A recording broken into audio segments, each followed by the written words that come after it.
So hello everyone, welcome back to my YouTube channel. आज है आपका ऑर्गेनिक केमिस्ट्री डे 21।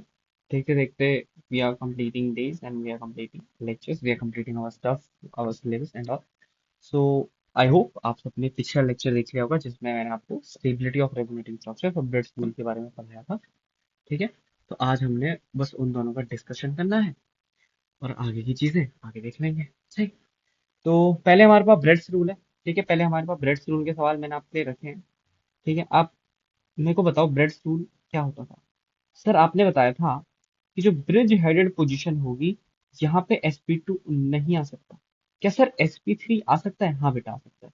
सर क्या sp आ सकता है? अबे ढक्कन, अगर sp2 नहीं आ सकता है तो sp भी नहीं आएगा। ठीक है, रिंग के अंदर sp तो गलती से भी मत लाना।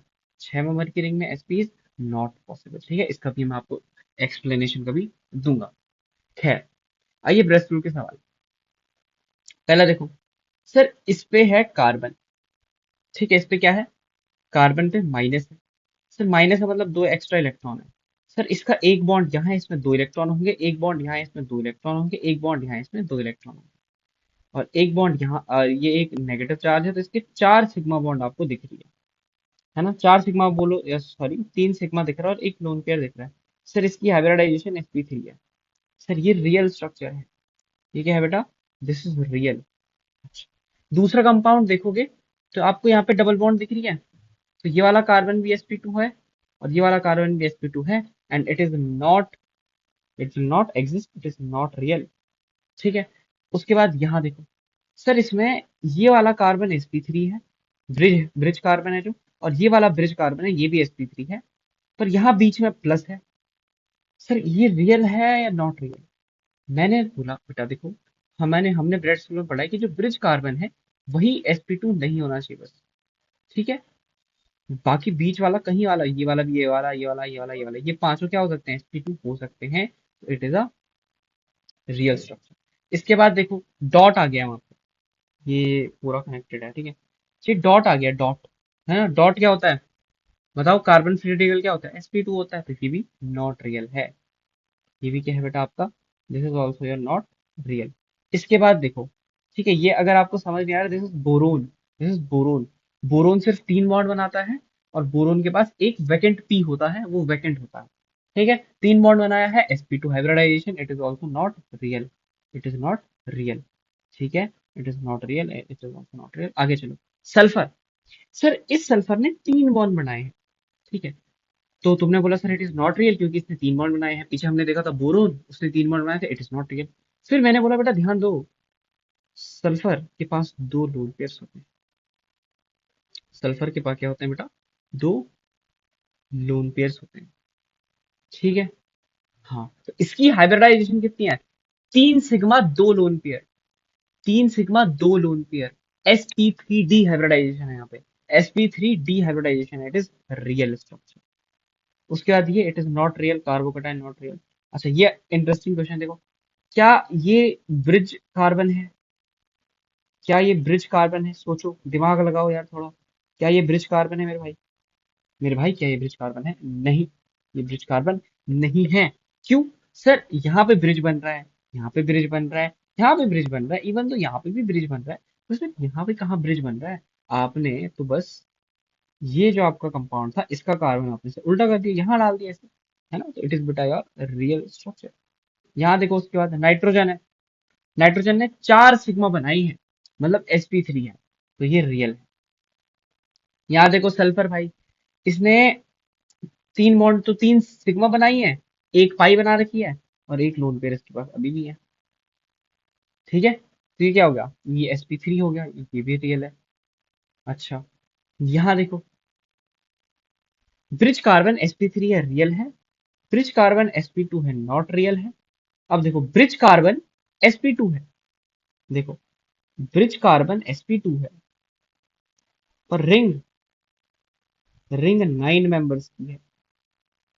रिंग कितने एटम्स की है मेंबर्स की है? रिंग 9 एटम्स की है। तो ये जो आपका पर्टिकुलर हो गया, ये कंपाउंड आपका क्या हो गया इस कंडीशन से लेके, अगर मैं आपको बताऊं तो ये आपका रियल है। तो क्या आपका रियल है? अच्छा, यहाँ देखो, सर ब्रिज कार्बन की बात होती थी, ब्रिज कार्बन दोनों sp3 है, ये भी आपका रियल है, और सर ये तो रियल है, यहाँ ये रिंग में बंद है ही नहीं, ये आपका रियल है ना, it is not enclosed in a ring, it is also real structure. ठीक है, तो आई होप आपको ये समझ आया। Let's move to the stability वाला पार्ट, कंपेयर करना है स्टेबिलिटी। एक बात बताओ, चेक कैसे करोगे? सर लॉजिक लगाएंगे, दिमाग लगाएंगे, कॉन्सेप्ट लगाएंगे। ठीक है, क्या कोई ट्रिक है? नहीं। क्या कोई कॉन्सेप्ट है? हाँ है। कैसा कॉन्सेप्ट है? देखो, ये एक कंपाउंड है, ये एक कंपाउंड है। ठीक है, गौर फरमाओ, इस कंपाउंड का bridge carbon sp2 hybridize, it is not real, non existent. अगर ये नॉन एग्जिस्टेंट है, नॉट रियल है, इसकी स्टेबिलिटी तो कमी होगी जो एग्जिस्ट कर रहा है। भैया अगर कोई चीज एग्जिस्ट नहीं कर रही है, इसका मतलब वो बहुत ही ज्यादा अनस्टेबल है। अगर कोई चीज एग्जिस्ट नहीं कर रही है, इसका मतलब वो बहुत ही ज्यादा अनस्टेबल है, इसीलिए तो एग्जिस्ट नहीं कर रहा है वो। ठीक है, इसलिए आया ए ग्रेटर देन बी। अब देखो पी क्यू आर में देखो, क्या मैं एक चीज बोल सकता हूँ कि जो आर है, पी एंड क्यू जो भी इनका ऑर्डर होगा, ये दोनों ग्रेटर देन आर है, क्योंकि आर में ब्रेड्स रूल की, मतलब ब्रेड्स रूल को वायलेट किया जा रहा है आर में। अब पी और क्यू में देखो, पी 3 डिग्री है, उसे तीन तीन कार्बन दे रहे हैं, और क्यू 2 डिग्री है, उसे 2 कार्बन दे रहे हैं। तो पी ग्रेटर देन क्यू आ गया, और आंसर क्या आ जाएगा? P greater than Q greater than R. ठीक है, अब देखो, चलो आगे बताएंगे।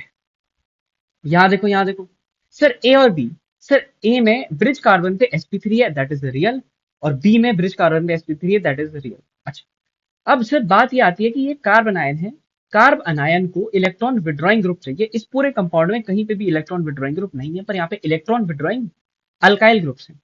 अब आपने क्या बोला? सर ए में 3 डिग्री कार्बो अनायन, 3 डिग्री कार्बन आयन है, उसे 3 कार्बन दे रहे हैं। बी में 2 डिग्री कार्बन आयन है, उसे 2 कार्बन दे रहे हैं। तो सर अगर माइनस को दोगे तो वो और ज्यादा अनस्टेबल होगा, तो जो माइनस को रिलेटिवली कम दे रहा है वो वाला ज्यादा स्टेबल होगा उसके मुकाबले जो कि कार्बन को ज्यादा दे रहा है। मतलब अगर तुम्हारे पास माइनस चार्ज है और तुम्हें 3 कार्बन अपना माइनस चार्ज तुम्हारी तरफ क्या कर डिस्प्लेस कर रहे हैं, तो तुम्हें ज्यादा परेशानी होगी। और अगर सिर्फ दो तुम्हारी तरफ डिस्प्लेस कर रहे हैं तो तुम्हें परेशानी तो होगी, पर कम परेशानी होगी।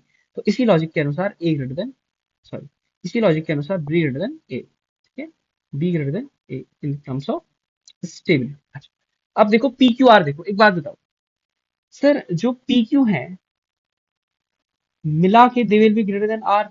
क्यों? सर आर की स्टेबिलिटी सबसे कम होगी, उसने ब्रेड्स रूल वायलेट कर दिया है, and it is not real. Okay, P Q में देखो, सर पी में माइनस कार्बन के ऊपर है, क्यू में माइनस ऑक्सीजन के ऊपर है। ऑक्सीजन एक इलेक्ट्रोनेगेटिव एटम है, उस पे माइनस ज्यादा स्टेबल है, तो आपका ऑर्डर हो जाएगा क्यू पी आर। आपका ऑर्डर हो जाएगा Q P R. A B C में देखो, सर ऐसे क्वेश्चन में तीनों ब्रिज कार्बन पे पॉजिटिव हैं। इस क्वेश्चन में क्या है? कार्बोकटायन ब्रिज कार्बन पे पॉजिटिव है, क्या बोल रहा हूँ मैं, कार्बोकटायन ब्रिज कार्बन पे है तीनों कंपाउंड्स को। What is the meaning of this? मतलब जो ब्रिज कार्बन है इन तीनों कंपाउंड को, उस पे कार्बोकटायन है। And we can observe one thing कि सर जैसे जैसे आप ए बी सी कंपाउंड में जा रहे हो, तो जो रिंग के एटम्स है उनका नंबर बढ़ता जा रहा है। जैसे अगर मैं आपको बोलूं कि ये ए है, इसमें आपकी 1 2 3 4 5 6 7 एटम्स हैं, 7 एटम्स हैं। इसमें आपका एक बढ़ गया, इसमें आपके 8 एटम्स हैं। और इसमें आपका 1 2 3 4 5 6 7 8 9 10 एटम्स हैं इसमें, वाओ। इसमें आपके 10 एटम्स, इसमें आपके 10 एटम्स हैं। ठीक है, अब इस क्वेश्चन के लिए let me give you a concept, let me give you a concept. ठीक है, let me give you a concept. ठीक, ब्रेड्स का कॉन्सेप्ट बताता हूँ मैं तुम्हें, ब्रेड्स का कॉन्सेप्ट बताता हूँ। देखो, इमेजिन करो मैंने कंपाउंड ड्रॉ किया ऐसे। ठीक है, ये रुको, ये कंपाउंड है मेरा। ठीक है, ये कंपाउंड कैसे होता होगा मैं तुम्हें विजुअलाइज कराता हूँ। ठीक है, इमेजिन करो मैंने कंपाउंड ऐसे ड्रॉ किया, ऐसे। ठीक है, तो ये वाला कार्बन क्या है? sp3। और ये वाला कार्बन भी क्या है? sp3। नाउ जब तक ये sp3 था, जब तक ये sp3 था, तो जो ये कार्बन ऊपर है ना, इसे चोंच जैसे ये दिख रहा है, तो ये यही वाली बॉन्ड है ये। तो ये sp3 था, तो इसको भी सपोर्ट मिल रहा था कि ये ऊपर रह सकता है, ये ऐसे ऊपर रह सकता है। ठीक है, पर जैसे ही तुमने क्या किया, एक सेकंड। जैसे ही तुमने मतलब ब्रिज कार्बन पे तुमने sp2 बनाने का सोचा फॉर एग्जांपल, ये जैसे ही तुमने ये किया, अब बताओ क्या होता है। ये तो प्लेनर है, ये क्या है, sp2 प्लेनर होता है। तो अगर तुम बनाना भी चाहो तो ये प्लेनर कभी नहीं आ सकता। तुमने लाइट ऐसे कर दिया,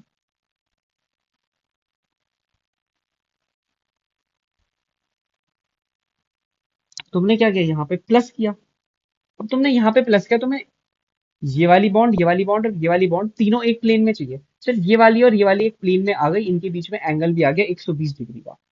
पर तुझे ये वाली बॉन्ड यहाँ लानी पड़ेगी, और फिर जो ये वाली बॉन्ड है ना, ये वाली बॉन्ड तुझे यहाँ लानी पड़ेगी ताकि तू इसका sp2 बना सके।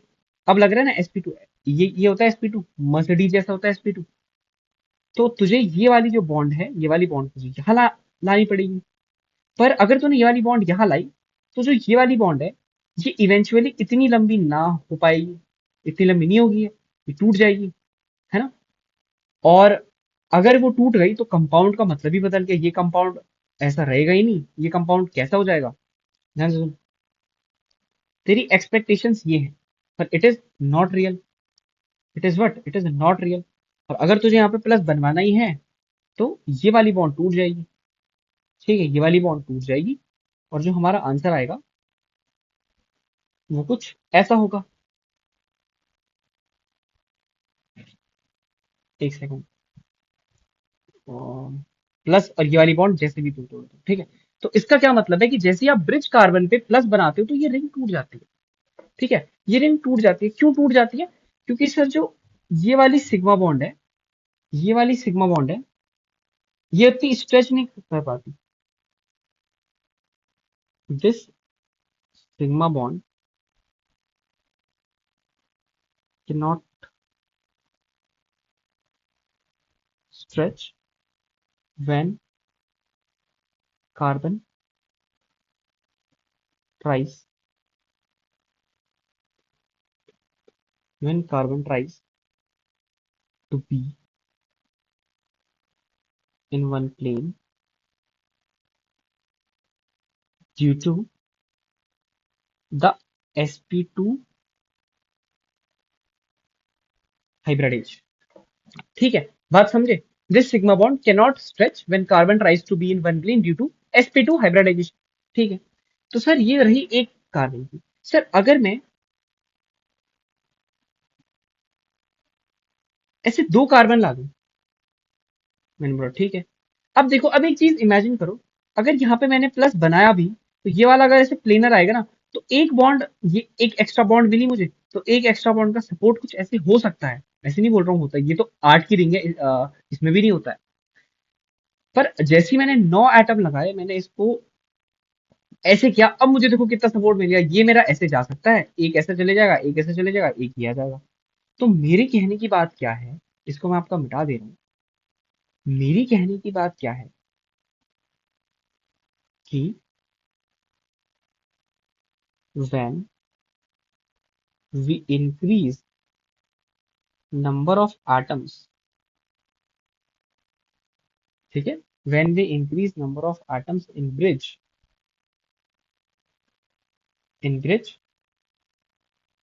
we get more,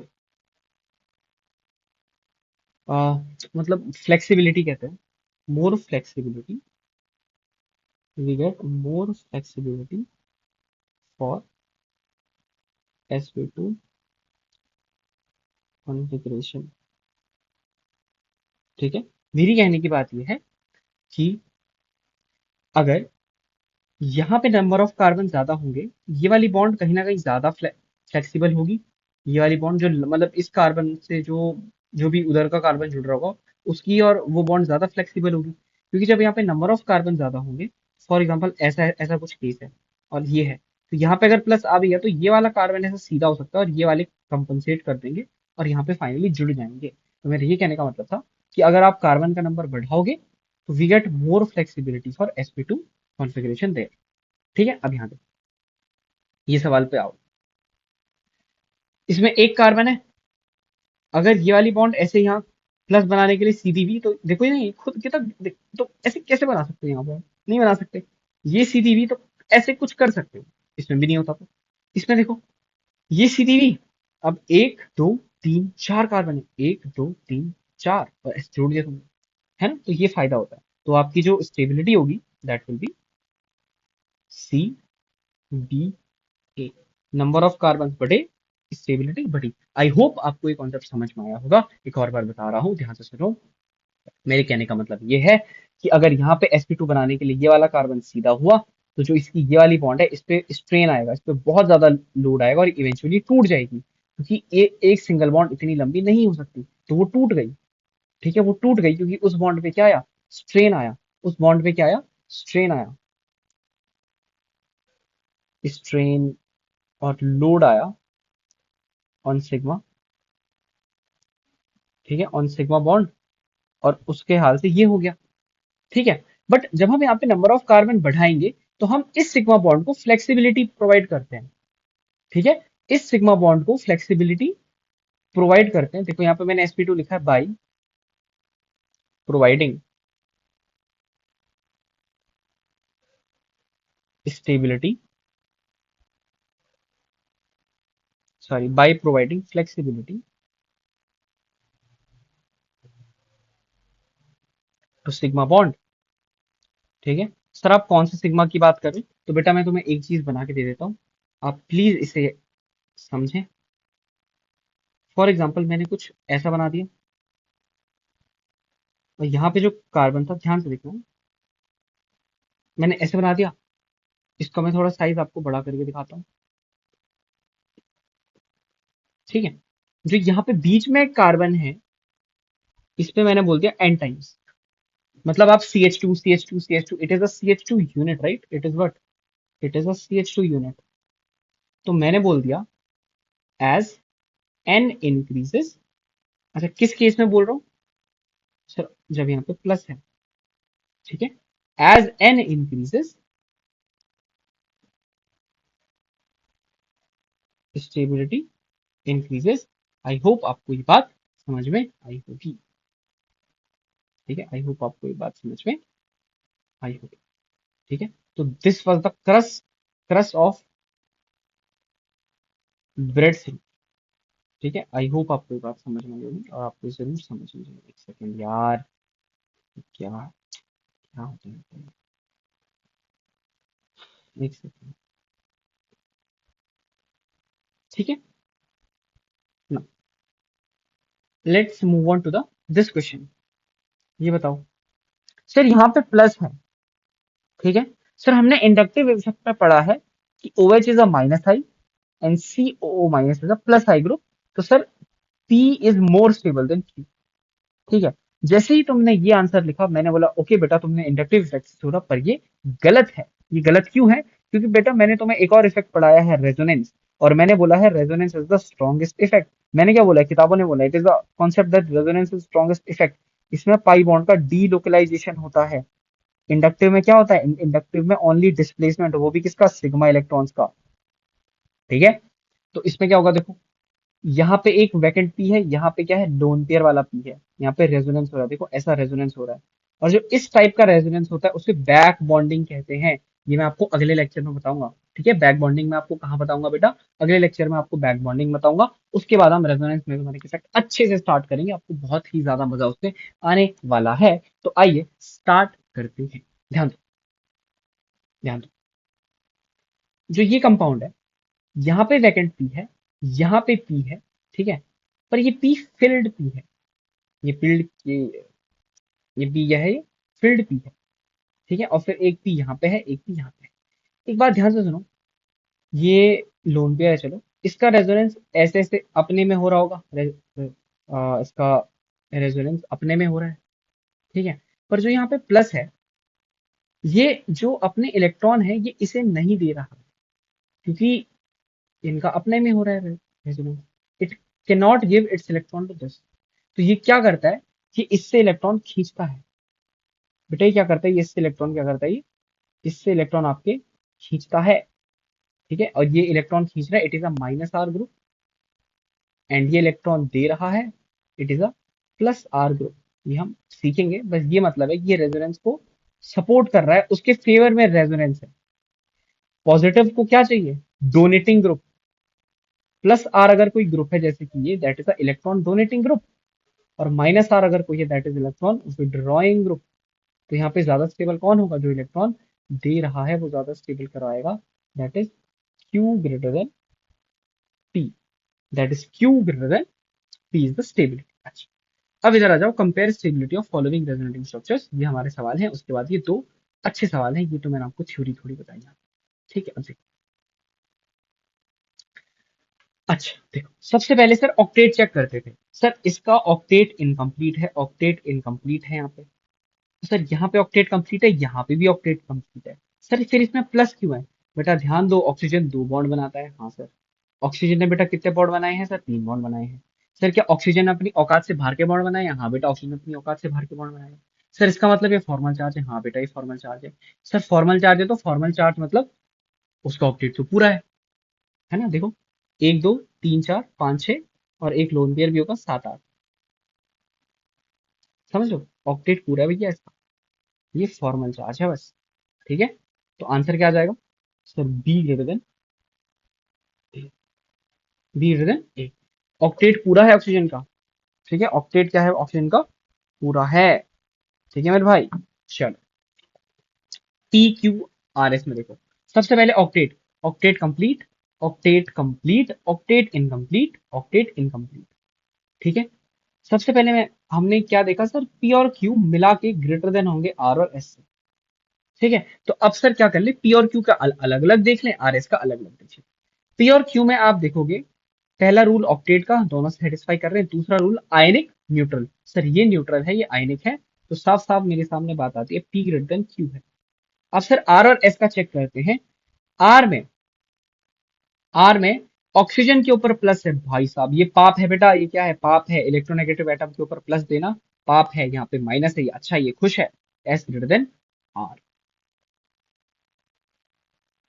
P Q S R is your answer ना। ये देखो, क्या हमने कार्बन डाइऑक्साइड का पढ़ा था? बताया था मैंने कि ये लोन पेयर जो है यहाँ से, ये लोन पेयर ऐसे रेजोनेंस करेगा। देखो, इसने इलेक्ट्रॉन दिए, इस पे प्लस। पर एक बात देखो, ऑक्सीजन अपनी औकात से ज्यादा बॉन्ड बना रहा है, ये फॉर्मल चार्ज है बेटा। ये कौन सा चार्ज है? फॉर्मल चार्ज है। और यहाँ देखो, यहाँ कार्बन चार बॉन्ड बनाता है, पर ये अपनी औकात से कम बॉन्ड बना रहा है, ये वैकेंट। औकात से कम बॉन्ड बनाएगा वैकेंट, औकात से ज्यादा बॉन्ड बनाएगा फॉर्मल। ये वैकेंट है, ये ऑक्टेट इनकम्प्लीट है, ऑक्टेट इनकम्प्लीट है। तो क्या आपके सामने एक बात समझ में आ रही है कि ए और बी मिला के ग्रेटर देन सी होंगे?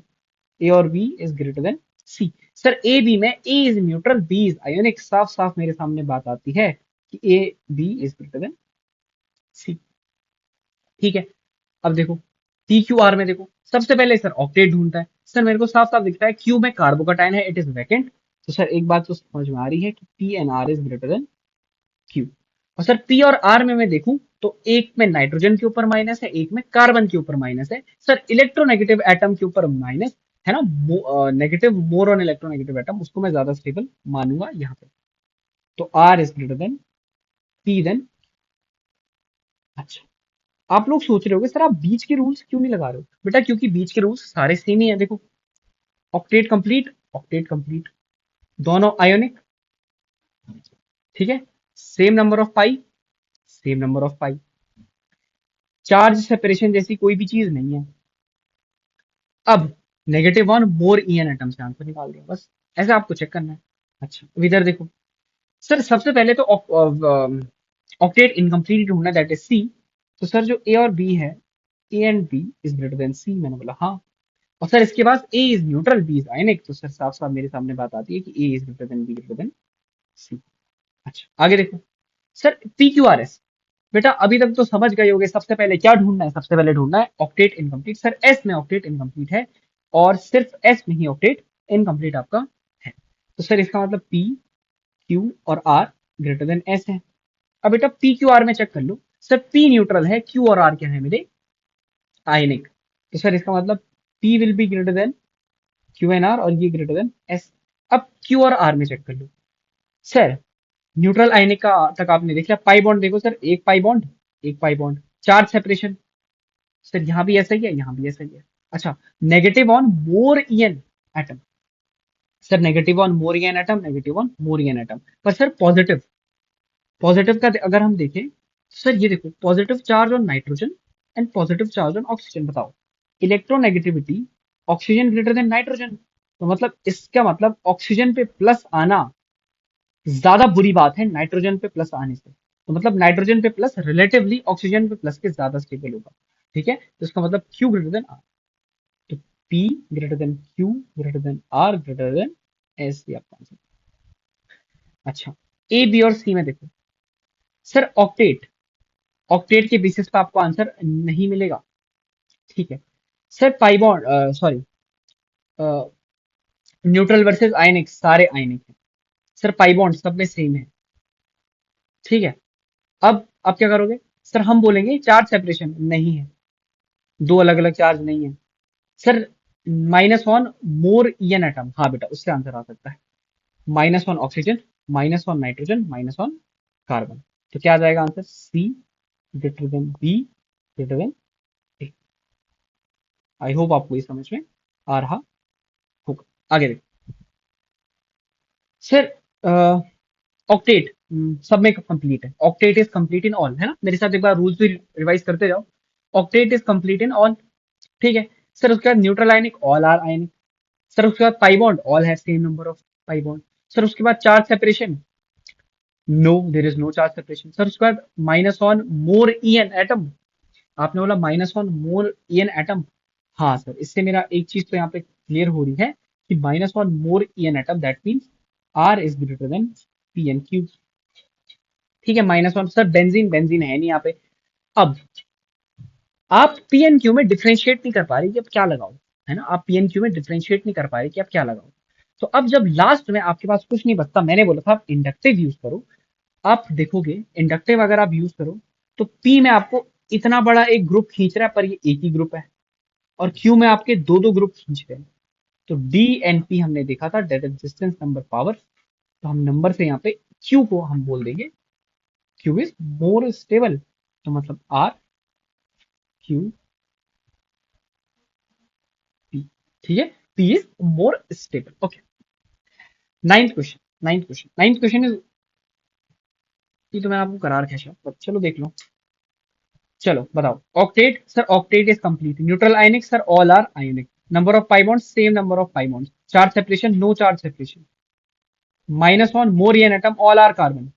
Benzene, no benzene is found. अब क्या करोगे? अब इंडक्टिव देखेंगे, और इंडक्टिव से क्या देखेंगे सर?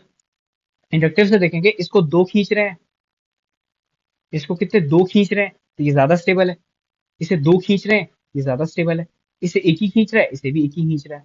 इसका मतलब D is greater than A, और ए और सी बराबर है। B is greater than A equals to C, है ना? A equals to C, B is greater than A equals to C. अच्छा, इसका मतलब, इसका मतलब क्या? तुम एक बात याद आ रही है? ये क्या है? ये इक्विवेलेंट आ रहे हैं। ये क्या है बेटा? ये आपके, एक सेकेंड, ये आपके इक्विवेलेंट आ रहे हैं। Equivalent resonating structure. अच्छा, टेंथ।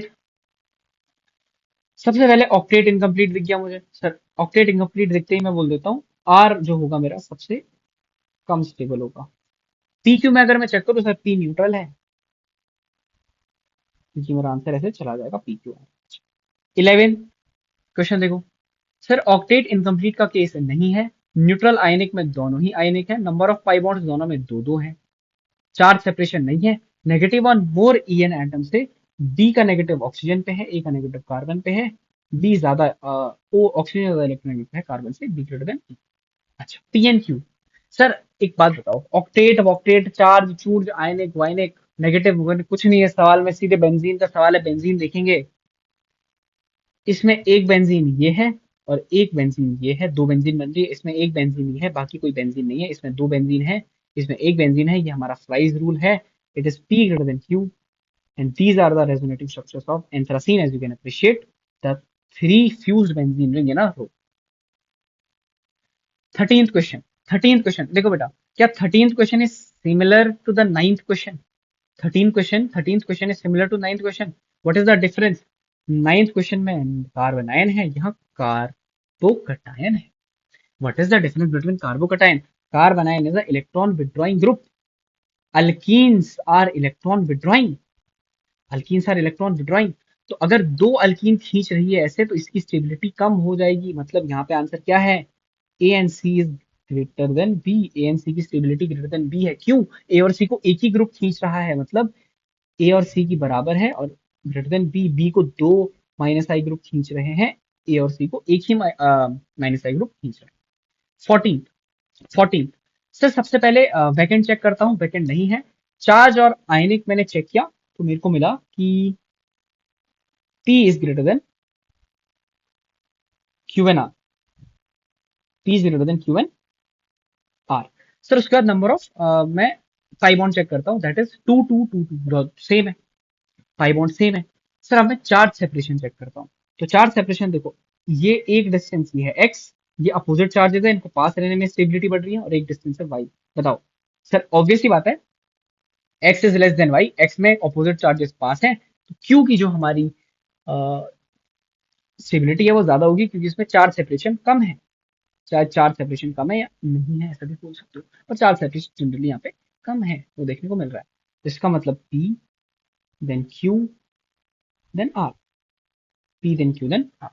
ये बताओ सर, इसमें देखो हमने सारे रूल्स हम देख लेंगे, एक ही रूल मुझे दिख रहा है, ए में जो नेगेटिव है वो नाइट्रोजन पे है, बी में नेगेटिव कार्बन पे है। इसका क्या मतलब हुआ? सर ए मोर स्टेबल होगा, क्योंकि nitrogen is electronegative atom, carbon is not an electronegative atom in comparison to nitrogen. अच्छा अब देखो यहाँ पे, देखो ये दो अच्छे सवाल है, ध्यान से सुनना, ध्यान सुनना। Which is correct if X and Y are bond length?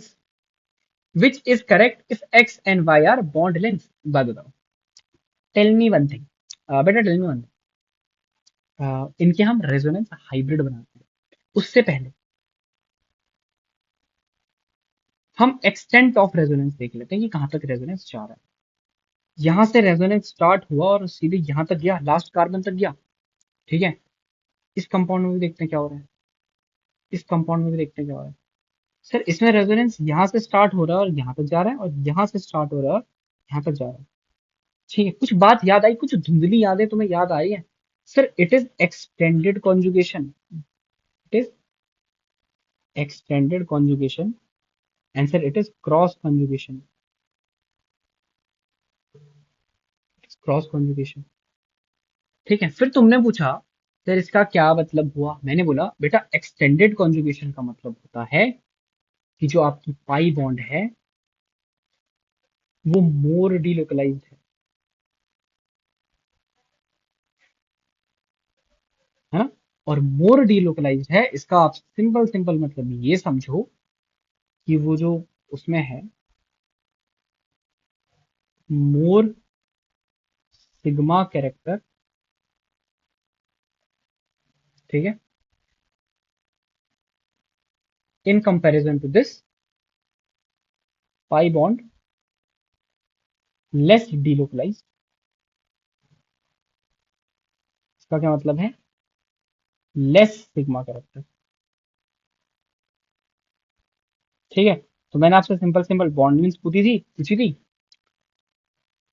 ये वाली बॉन्ड है जो, हाँ, ये वाली जो बॉन्ड है, इसमें से पाई बॉन्ड ऐसे ऐसे आ रही होगी, पाई बॉन्ड ऐसे ऐसे आ रही होगी, तो ये पाई बॉन्ड ज्यादा डीलोकलाइज है। मतलब अगर इस एक्स की, अगर ये मैं ये वाली बॉन्ड मानो एक्स, तो इसमें पाई बॉन्ड ऐसे ऐसे है, कैसे बनवाऊं, इसकी पाई बॉन्ड ऐसे ऐसे है, लंबी लंबी, और जो वाई है, वाई की पाई बॉन्ड छोटी छोटी है, और इसमें ऐसे ऐसे है, देखो डबल बॉन्ड, ज्यादा डीलोकलाइज नहीं है।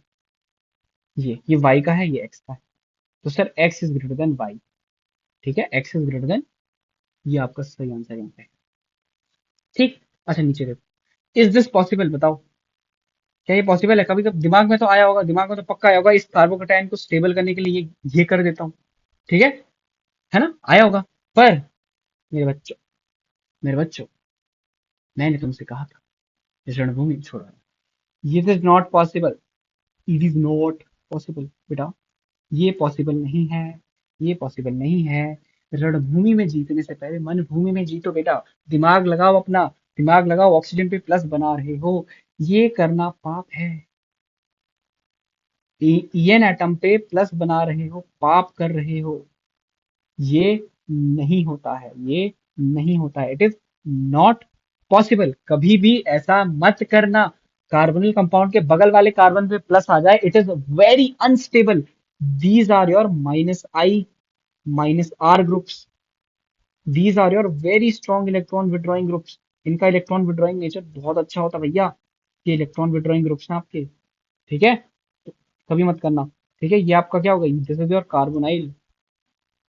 इसको क्या बोलते हैं आगे बताएंगे।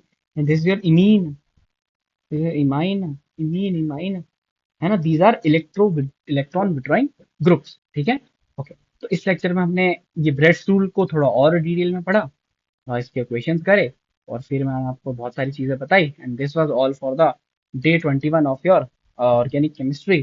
Thank you so much. किसी भी क्वेश्चन में डाउट आएगा जरूर छाती ठोक के कमेंट में पूछो, छाती ठोक के आपको आंसर दूंगा मैं। All the best and keep supporting. Thank you so much.